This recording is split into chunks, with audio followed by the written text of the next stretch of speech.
slip.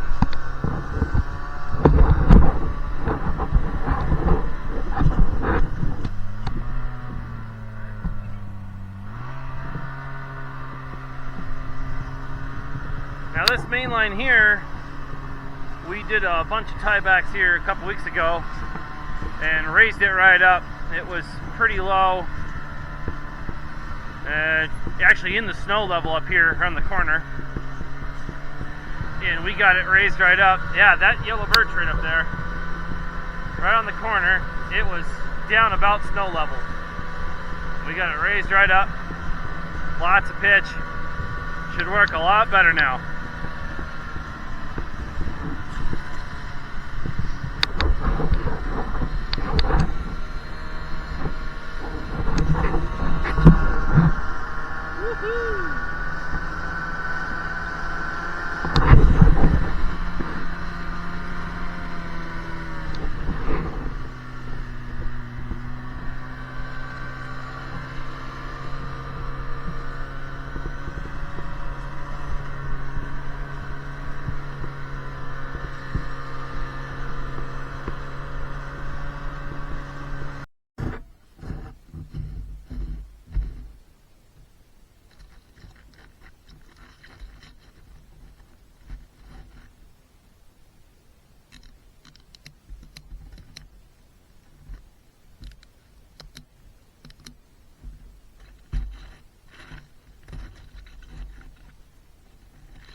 So the audio for this segment kind of got messed up on me. It's a new camera, still kind of testing it out, trying things around. So, anywho, so we're leveling main lines.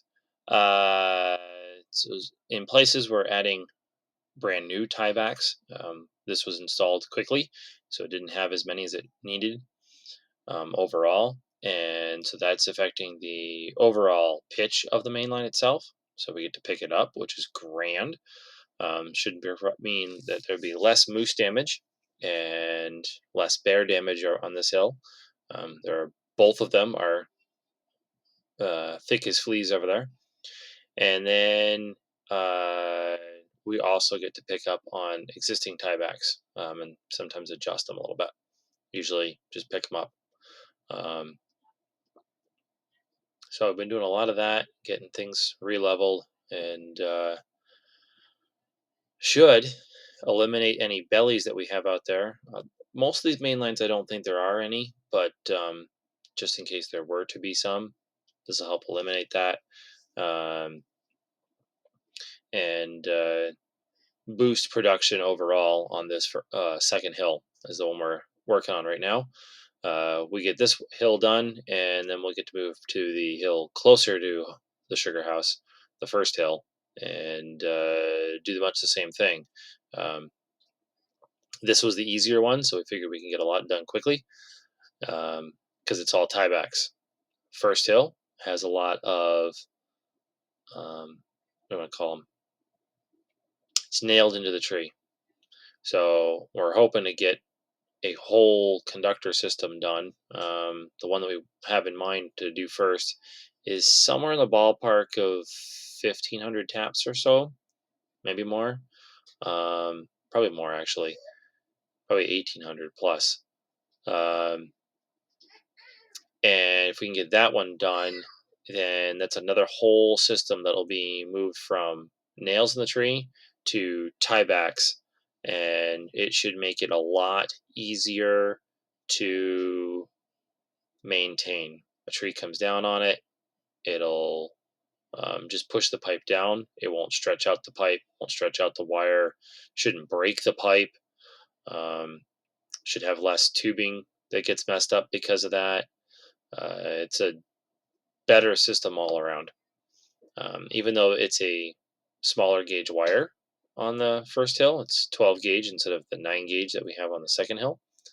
Um, it should help a lot because that one is the one that's the 12 gauge is what's really prone to snapping and breaking and stretching. Uh, so while it'll be a lot more work to get that fixed, once it's fixed, it should be a lot better.